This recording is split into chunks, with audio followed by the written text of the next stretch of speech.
हम किसी भी समय गा सकते हैं। 24 घंटे हम हरे कृष्ण महामंत्र का कीर्तन कर सकते हैं। यदि भगवान कृष्ण के लीलाओं के संबंध में हमें कुछ स्मरण है या कोई भजन हमें स्मरण है, अनेक वैष्णव आचार्यों ने कितने भजन लिखे, भगवान की लीलाओं के संबंध में कितने भजन लिखे गए, उसको भी हम गा सकते हैं, वैष्णव आचार्यों के भजन को। अन्यथा हम हरे कृष्ण महामंत्र गा सकते हैं हर समय, चाहे कुछ कार्य करते रहें, घर का कार्य करते रहिए, कोई बात नहीं, किंतु हाथ में काम करते रहिए और मुख से भगवान का नाम लेते रहिए। ये कृष्ण चेतना में रहने का सबसे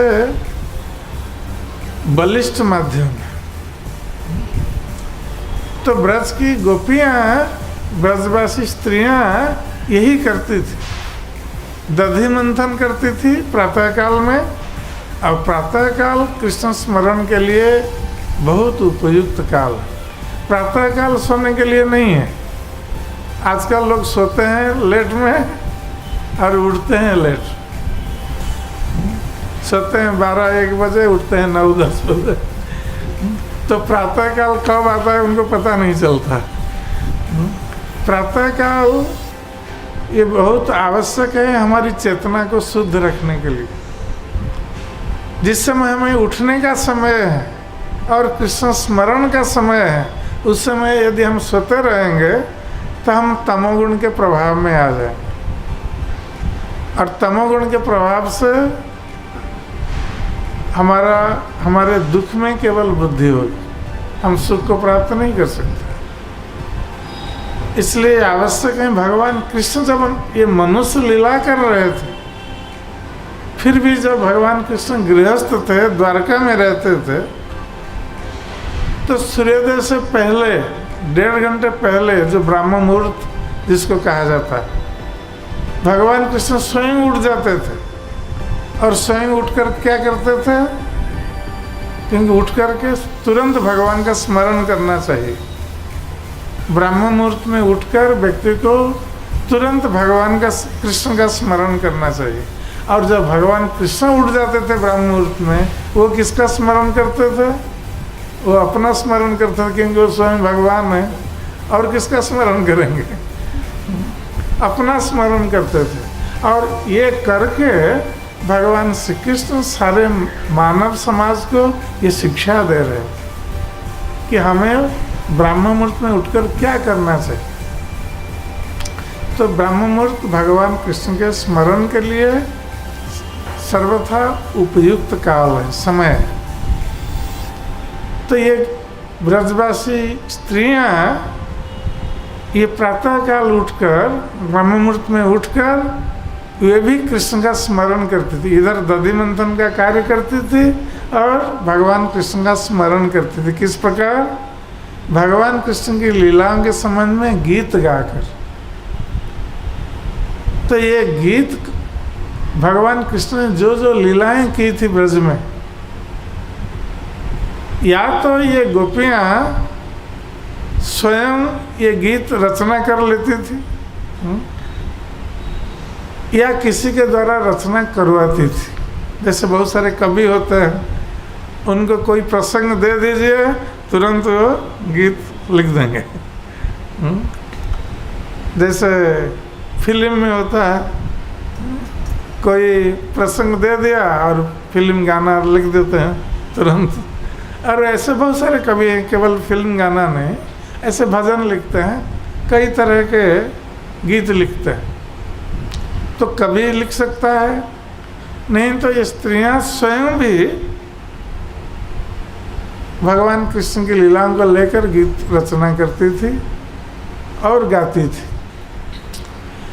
तो माता यशोदा जब दधि मंथन करती थी, तो उस समय अपने लाला, अपने पुत्र की लीलाओं के संबंध में स्वयं गाती थी और इस प्रकार कृष्ण का स्मरण करती थी। तो उस समय कृष्ण क्या करते थे? तो भगवान कृष्ण सोए हुए रहते थे। बच्चे थे, 3 साल के बच्चे हैं, बालक का अभिनय कर रहे हैं। यद्यपि भगवान 3 साल के बच्चे का अभिनय कर रहे हैं, फिर भी वो परम पुरुष भगवान है। ये नहीं सोचना चाहिए कि वो 3 साल के बच्चे ही हैं, किंतु अभिनय कर रहे हैं और बहुत सुंदर अभिनय कर रहे हैं। 3 साल के बच्चे का अभिनय ऐसा कोई नहीं कर सकता, इसलिए उनको नटवर कहा गया है, नट श्रेष्ठ, अभिनय करने में प्रवीण है। और भगवान कृष्ण जब 6 दिन के शिशु थे, 6 दिन की शिशु की अवस्था में उन्होंने पूतना राक्षसी का वध किया था। आप लोग जानते हैं उस समय भगवान 6 दिन के शिशु मात्र थे, पूतना राक्षसी का वध किया। तो ऐसा कोई शिशु कर सकता है? साधारण शिशु 6 दिन का शिशु कर नहीं सकता, किंतु भगवान ने किया था। तो ये जो लीला घटित हुई थी, दामोदर लीला, उस समय भगवान की आयु लगभग 3 साल की थी, क्योंकि उसके इस लीला के पश्चात भगवान श्री कृष्ण गोकुल छोड़कर वृंदावन चले आए। तो माता यशोदा इधर दधि मंथन करती थी और कृष्ण की लीला, तब तक कई लीलाएं हो चुकी थी वृंदावन में। भगवान कृष्ण ने पूतना का वध किया था, शकटासुर का वध किया था, तृणावर्त का वध किया था, ये सब कई लीलाएं हो चुकी थी। तो उन लीलाओं के संबंध में ये गा रहे थे, माता यशोदा गा रही थी और इस प्रकार कृष्ण का स्मरण कर रही थी। यानी यानी ही गीतानि तद बाल चरितानि च। तो बाल चरित, भगवान कृष्ण के बाल चरित के संबंध में, बाल लीलाओं के संबंध में ये गीत रचना करके वो गा रही थी। दधि निर्मंथने काले स्मरन्ति तान अनुगायत। तो इस प्रकार माता यशोदा कृष्ण का स्मरण करती रहती थी और उनकी लीलाओं का गान करती रहती थी दधि मंथन के समय। तो इधर हाथ चलता था दधि मंथन में, दधि मंथन दंड को खींचने में रस्सी के सहारे, और मन था कृष्ण के पास। तो उसी पर ये जीने की कला है, हमें सब सीखना चाहिए। कि कभी कभी लोग कहते हैं हम घर काम में इतना व्यस्त रहते हैं, स्वामी जी हमारे पास समय नहीं है, भगवान की भक्ति करने के लिए समय नहीं है, जप करने के लिए समय नहीं है, भगवान का स्मरण करने के लिए समय नहीं है। तो समय कैसे निकालना है हमें सीखना चाहिए। कि कैसे हम प्रातःकाल हमें उठना चाहिए, जल्दी सोना और जल्दी उठना, ये स्वास्थ्य के लिए बहुत अच्छा है और उससे चेतना भी उन्नत चेतना रहे, सत्व गुण में हम रहेंगे। और घर का काम करते हुए भी हम कृष्ण का स्मरण कर सकते हैं, जैसे माता यशोदा कर रही, वो घर का काम कर रही है और कृष्ण का स्मरण भी साथ साथ चल रही है, स्मरण भी चल रहा है। तो एक साथ हम घर का काम करते रहेंगे या ऑफिस में काम करते रहेंगे, मन कृष्ण में लग सकता है, ऐसा हो सकता है। इसलिए भगवान कृष्ण ने भगवत गीता में कहा था अर्जुन से, तस्मात् सर्वेषु कालेषु मांग अनुस्मर युद्ध।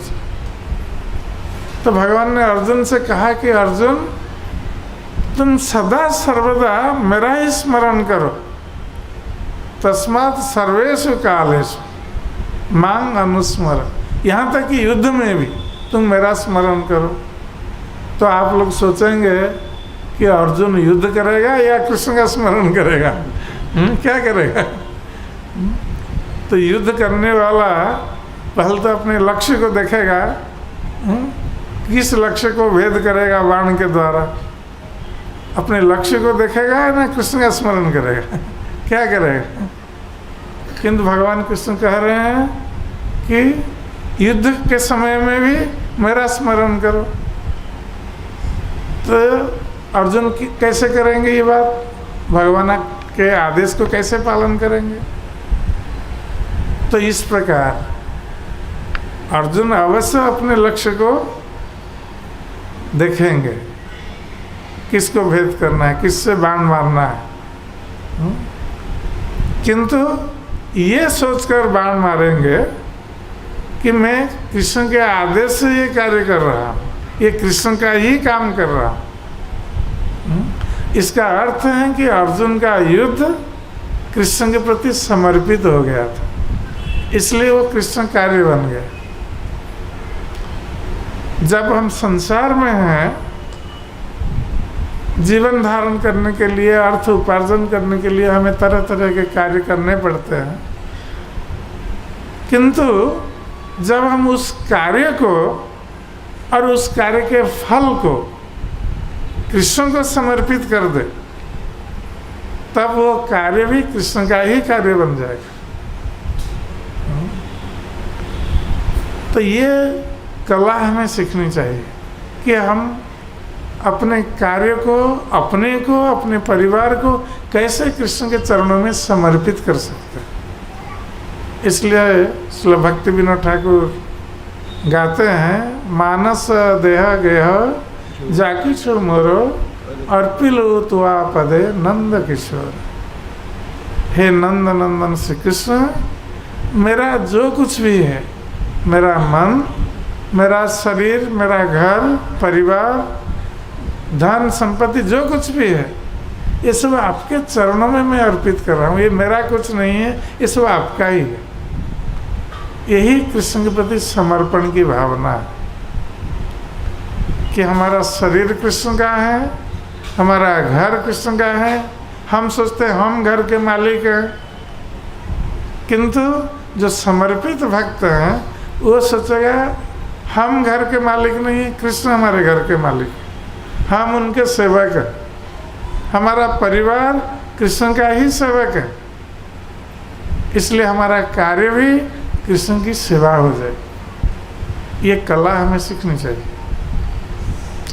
तो यहाँ पर माता यशोदा दधि मंथन के समय भगवान कृष्ण के लिए दधि मंथन कर रही है। कृष्ण के लिए दधि मंथन कर रही है कि दधि मंथन से माखन निकलेगा, कृष्ण उसको खाकर आनंदित होंगे, और कृष्ण का स्मरण करती रहती है। कृष्ण का कार्य कर रही है और कृष्ण का स्मरण कर रही है। तो उस समय जब माता यशोदा दधि मंथन कर रही है, तो उस समय उनकी वेशभूषा किस प्रकार थी, इसका वर्णन श्री सुखदेव गोस्वामी करते हैं। क्षौमंग वास, कि माता यशोदा का जो वस्त्र, जो साड़ी पहने हुए थी, रेशमी साड़ी पहने हुए थी माता यशोदा, और रेशमी साड़ी का वर्ण क्या था? क्षौमंग, अर्थात ये कुछ पीला और केसरिया वर्ण ये युक्त था। पीला वस्त्र केसरिया वर्ण से युक्त था। इस प्रकार की साड़ी वो पहने हुई थी। और माता यशोदा का वर्ण क्या था? शरीर का वर्ण कोई जानता है? सभी लोग सोचते हैं कि माता यशोदा का शरीर का वर्ण गौर वर्ण है, सोचते हैं ऐसा ना? गौर वर्ण नहीं है, श्याम वर्ण। माता यशोदा के शरीर का वर्ण है श्याम वर्ण, कृष्ण के ही वर्ण। किंतु नंद महाराज के शरीर का वर्ण गौर वर्ण। तो भगवान श्री कृष्ण जैसे अपने शरीर में जो वस्त्र पहनते हैं, कैसा वस्त्र पहनते हैं? पीला वस्त्र। तो श्याम वर्ण शरीर को ये पीला रश्मि वस्त्र बहुत सुंदर लगता है, बहुत अच्छा मैचिंग है। श्याम वर्ण शरीर को पीला रश्मि वस्त्र, तो उसी प्रकार माता यशोदा के शरीर श्याम वर्ण का है, तो इसलिए ये जो वस्त्र हैं पीला और केसरिया वर्ण का जो वस्त्र है ये बहुत अच्छा लग रहा था, बहुत सुंदर लग रहा था। और उसके साथ साथ पृथ्वी कटि तटे, पृथु कटि तटे बिभ्रति सूत्र नाध्यम, और माता यशोदा के कटि प्रदेश जो है वो चौड़ा था, उसमें सूत्र नद्ध वो पहनी हुई थी, कमर की पेटी होती है, वस्त्र खुल जाए इसलिए वो पुराने ज़माने में पेटी लगाते थे, इसको सूत्र नद्ध कहते हैं।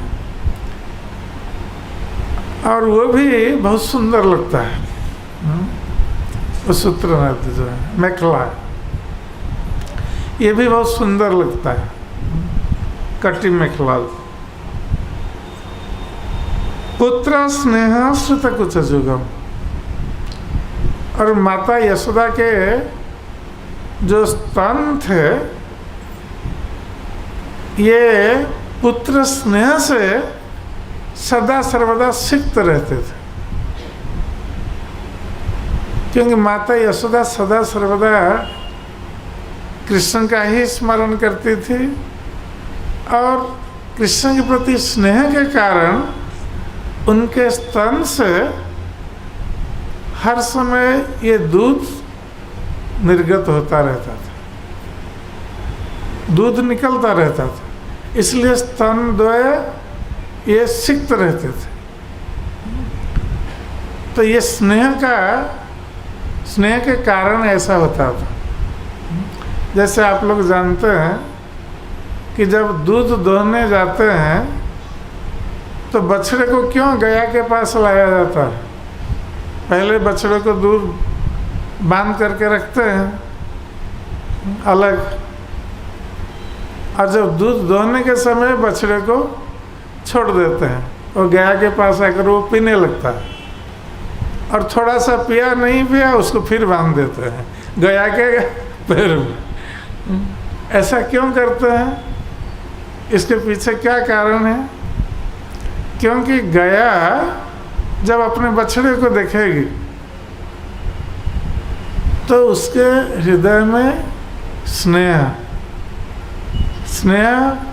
उत्पन्न होगा, प्रेम उत्पन्न होगा बछड़े के प्रति, क्योंकि हर माता अपने पुत्र कन्याओं के प्रति स्नेहशीला है, स्नेह रखती है, ये स्वाभाविक है।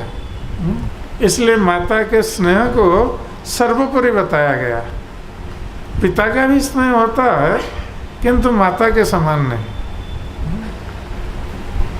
इसलिए माता के स्नेह पुत्र कन्याओं के प्रति सर्वश्रेष्ठ स्नेह है। जब कहीं उदाहरण दिया जाता है तो माता का ही उदाहरण दिया जाता है। आजकल कलयुग में कुछ विपरीत दिखा, माने हम लोग देखते हैं इस स्नेह में कुछ माताएं ऐसी होती है कि अपने पुत्र कन्याओं का वध भी कर देती है अपने हाथ से। ये बहुत दुखद घटना है, कलयुग में घटित हो रहा है। किंतु माता का जो स्नेह है वो सारे शास्त्रों में वर्णित है,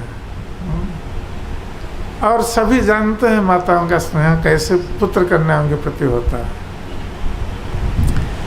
तो गया जब बछड़े को देखती है उसका स्नेह उमड़ता है अपने हृदय में, और स्नेह उमड़ने के कारण उसके स्तन में दूध भर जाते हैं और दूध निकलने लगते हैं। तो इसलिए बछड़े को गया के पास लाया जाता है कि गया अधिक दूध दे, बछड़े को देख करके। अर्थात बछड़ा गया को दूध देने के लिए प्रेरित करता है। उसी प्रकार जो संतान है, संतान जब माता के पास है तो संतान माता को प्रेरित करती है दूध देने के लिए, क्योंकि संतान माता का दूध पीना चाहती है। तो इसलिए जो माता अत्यंत स्नेहशीला है पुत्र कन्याओं के प्रति, सदा सर्वदा उनके संबंध में चिंता करती है, उसके स्तन सदा सर्वदा सिक्त रहना स्वाभाविक है। और विशेष रूप से माता यशोदा जैसी माता ये संसार में विरल है। माता यशोदा का स्नेह, जब कभी किसी माता के स्नेह का उदाहरण दिया जाता है तो माता यशोदा का उदाहरण दिया जाता है कि माता यशोदा कितनी स्नेहशीला है कृष्ण के प्रति, क्योंकि पुत्र के रूप में वो भगवान को प्राप्त हुई है।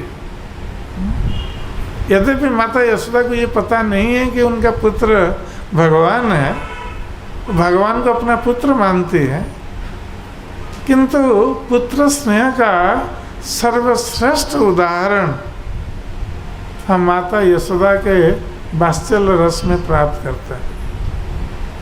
इसलिए वात्सल्य रस का जो मुख्य आश्रय है माता यशोदा है। यद्यपि हम देखते हैं कि ऐसे कई माताएं होती हैं जो अपने, विशेष रूप से हमारे भक्त माताएं हैं, तो अपने पुत्रों का नाम भगवान कृष्ण का नाम दे देती है और सोचती हैं कि हमारा पुत्र कृष्ण है, कान्हा है, ऐसा नाम देती है। किंतु कोई माता यशोदा नहीं बन सकता, या किसी का पुत्र भगवान कृष्ण नहीं बन सकता।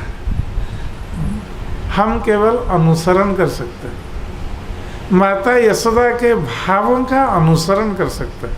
कोई माता यशोदा का स्थान नहीं ले सकता या कोई कृष्ण का स्थान नहीं ले सकता। इसलिए यदि वात्सल्य प्रेम को हमें विकसित करना है तो हमें माता यशोदा का स्मरण करना चाहिए, उनके स्नेह का, उनके प्रेम का अनुसरण करना चाहिए। किंतु हमें कभी भी माता यशोदा बनने के लिए हमें कभी भी प्रयास नहीं करना चाहिए। कोई माता यशोदा का स्थान नहीं ले सकती। तो माता यशोदा इस प्रकार पुत्र स्नेह स्नुत कुचयुगम जात कंपन स शुभ्रु। तो माता यशोदा की जो भवें थी बहुत सुंदर थी, बहुत सुंदर लग रही थी। और जब वो दधि मंथन कर रही थी तो उनका सारा शरीर हिल रहा था।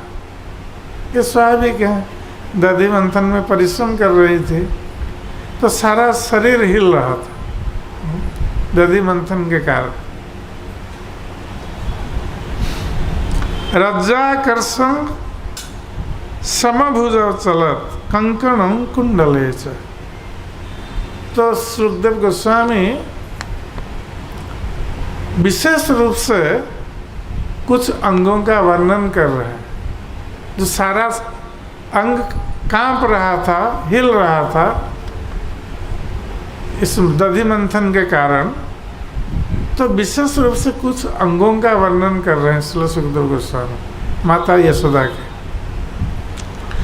तो कहते हैं रज्जाकर्षण, रज्जा आकर्ष श्रम भुज चलत। तो माता यशोदा जब रज्जु का आकर्षण करती है, रस्सी खींचती है, दधि मंथन दंड में जो रस्सी लगी हुई है उसको वो खींचती है दधि मंथन के समय। तो उस समय क्या होता है, भुज चलत, दोनों हाथ चलते हैं, दोनों हाथ में ऐसे दधि मंथन कर रही थी। तो दोनों भुज, दोनों हाथ चल रहे थे और उसके साथ साथ कंकणों, जब हाथ चल रहे थे तो माता यशोदा जो हाथ में कंकण पहने हुए थी तो कंकण से आवाज़ निकलती थी। कंकण भी चलते थे हाथ में और उससे आवाज़ निकलती थी, शब्द निकलते थे। और कुंडल च, और कानों में वो सोने के कुंडल पहने हुए थे माता यशोदा, हाथ में सोने के कंकण और कानों में सोने के कुंडल। और जब हाथ हिल रहे थे तो शरीर हिल रहा था और दोनों कुंडल भी हिल रहे थे माता यशोदा के, और हाथ के कंकण हिल रहे थे और शब्द कर रहे थे।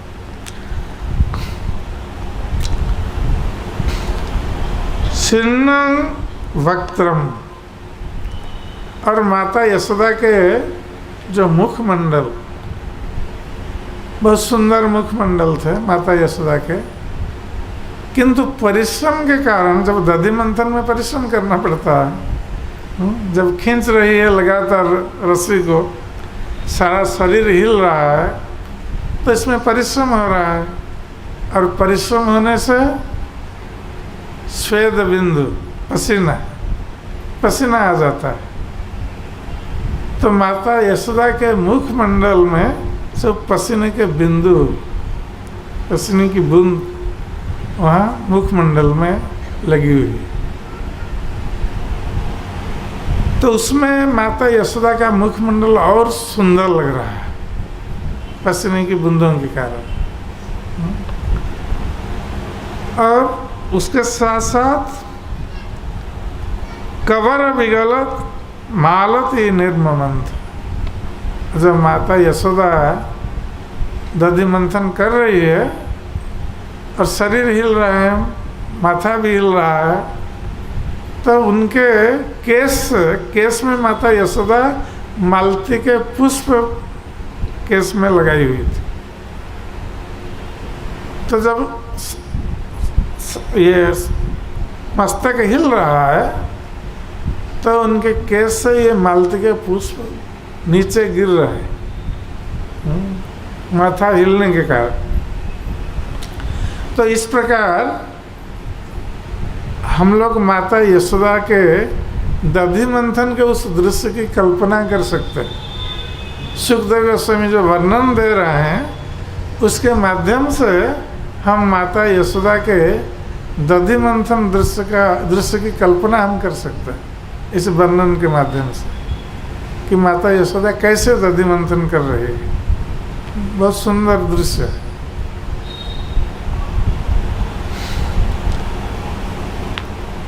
तां स्तन्य काम आसाद्य मंथन तिं जननी हरि। तो जब माता यशोदा दधि मंथन कर रही थी तो उस समय भगवान कृष्ण क्या कर रहे थे? वो सो रहे थे, अपनी शैया पर कमरे में सोए हुए थे। माता यशोदा कृष्ण के पास सोई हुई थी। वो उठ करके आ गई है दधि मंथन करने के लिए।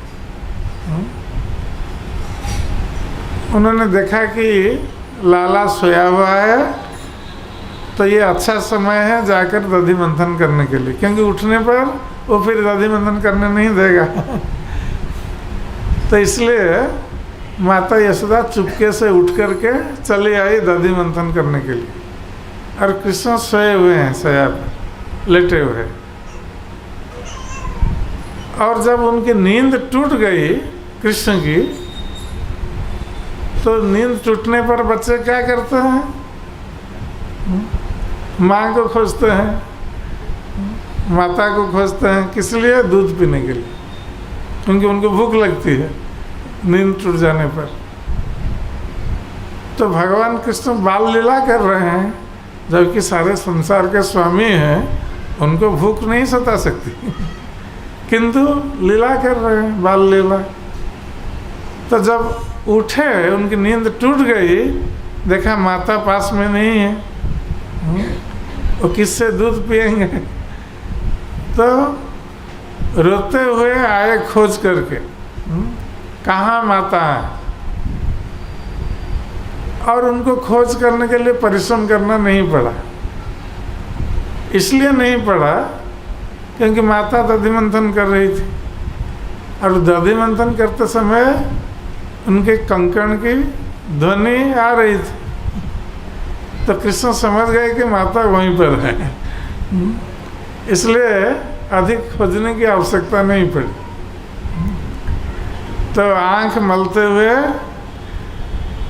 और मिथ्या रोना रोते हुए माता माता बोलते हुए आकर पहुंच गए माता यशोदा के पास।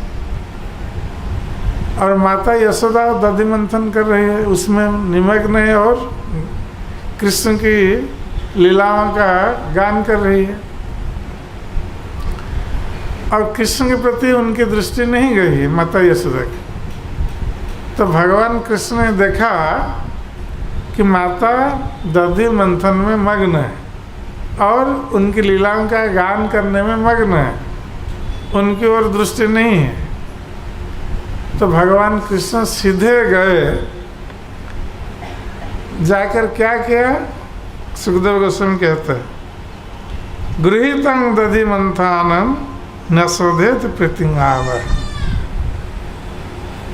तो भगवान कृष्ण वहाँ पहुंचकर जहाँ माता दधि मंथन कर रही थी, और वहाँ किस लिए पहुँचे, स्तन्य काम, स्तन्यपान करने के लिए, दूध पीने के लिए गए हैं इस उद्देश्य से माता के पास।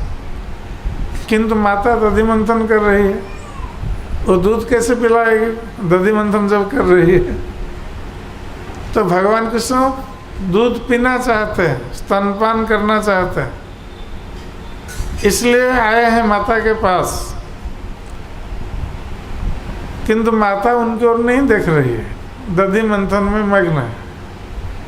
तो भगवान कृष्ण ने क्या किया, गृहीत दधि मंथन, वो सीधे गए। तो दूसरा कोई बालक होता तो क्या करता, वो सीधे माता के गोद में चला जाता दूध पीने के लिए। ये स्वाभाविक है, माता को देखा तो दूध पीना चाहता है, माता की गोद में चला जाता, चाहे माता दधि मंथन करती हो या कुछ भी करती हो, बच्चा सीधा माता की गोद में जाएगा, ये स्वाभाविक है। किंतु कृष्ण ने ऐसा नहीं किया।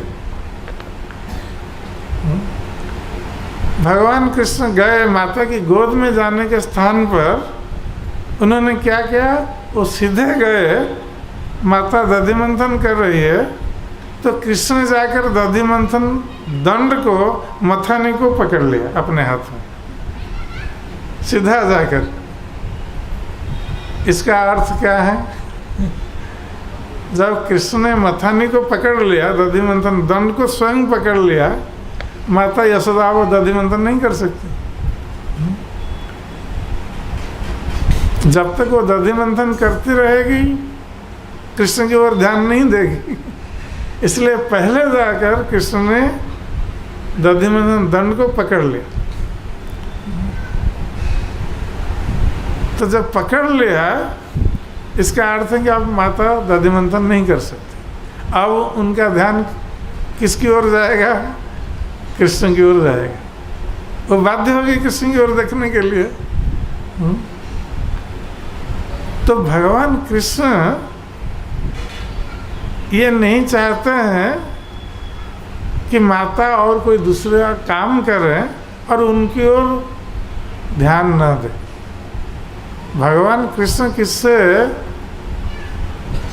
किसकी भक्ति को ग्रहण करते हैं तो वो चाहते हैं कि व्यक्ति उनके प्रति पूरा का पूरा, पूरी की पूरी भक्ति करे, 100% भक्ति करे। इसलिए तो भगवान कह रहे हैं कि सर्वधर्मान परित्यज्य मांग एकं शरणं भज। सारे धर्मों का परित्याग करते हुए केवल मेरी शरण में आओ। ये नहीं है कि इस देवी देवताओं के पास जाओ, उधर जाओ, इधर जाओ, ये देवी हमारी प्रार्थना नहीं सुनी तो दूसरा सुनेगा, वो नहीं सुना तो दूसरा सुनेगा। हम एक के बाद एक दूसरे के कई देवी देवताओं के पास जाते रहते। इसका अर्थ है हम किसी का भक्त नहीं है।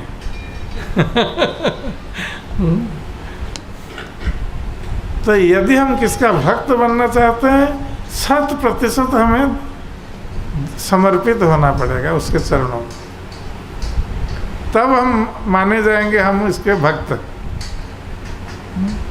कभी कभी लोग जाते हैं दूसरी देवी देवताओं के पास, जब बातचीत चलते हैं हम भी कृष्ण के भक्त हैं बोल देते हैं, किंतु वो कृष्ण के भक्त नहीं है, किसी का भक्त नहीं इसलिए भगवान कृष्ण चाहते हैं कि सर्वधर्मान परित्यज्य मां एकं शरणं व्रज, सारे धर्म का परित्याग करके केवल मेरी शरण में आओ और किसी के पास मत जाओ, ये कह रहे हैं। तो भगवान कृष्ण व्यक्ति का 100% प्रेम चाहते हैं। ये नहीं है कि उनको प्रेम का कोई अभाव है या प्रेम के भूखे हैं, किंतु भगवान से कोई प्रेम करना चाहता है तो भगवान चाहते हैं 100% दो उनको।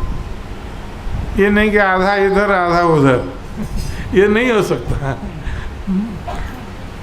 तो इस लीला में हम देखते हैं कि भगवान कृष्ण ये नहीं चाहते हैं कि माता उधर दधि मंथन भी करती रहें और इधर कृष्ण की ओर भी देखें, या उनको बोल दें हाँ तो चलो हमारी गोद में बैठ जाओ।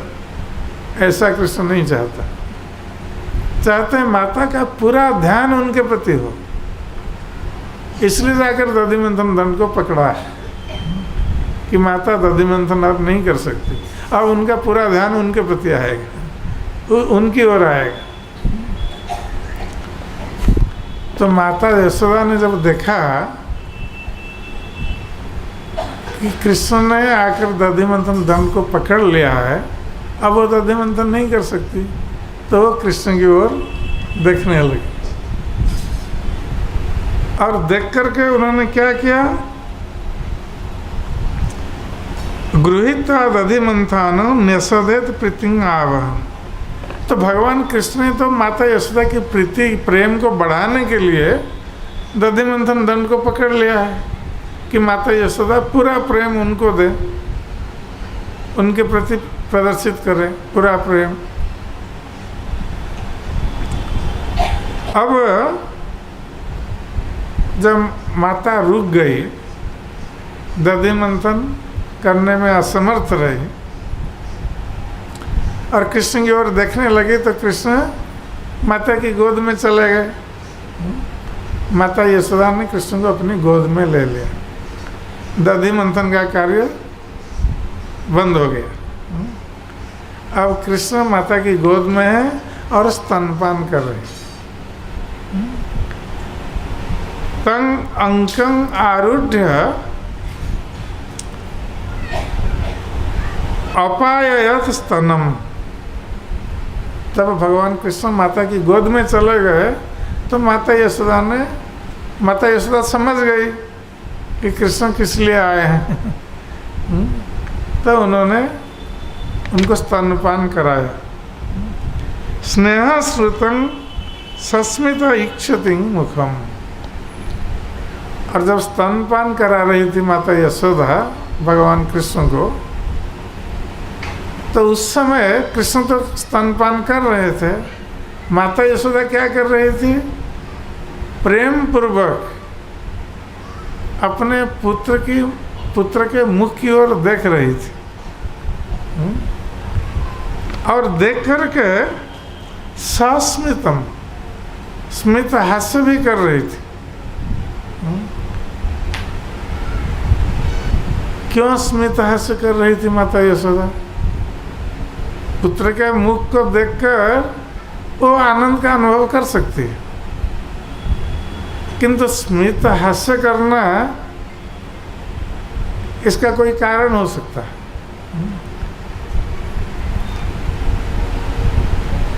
तो माता यशोदा इसलिए स्मित हास्य कर रही थी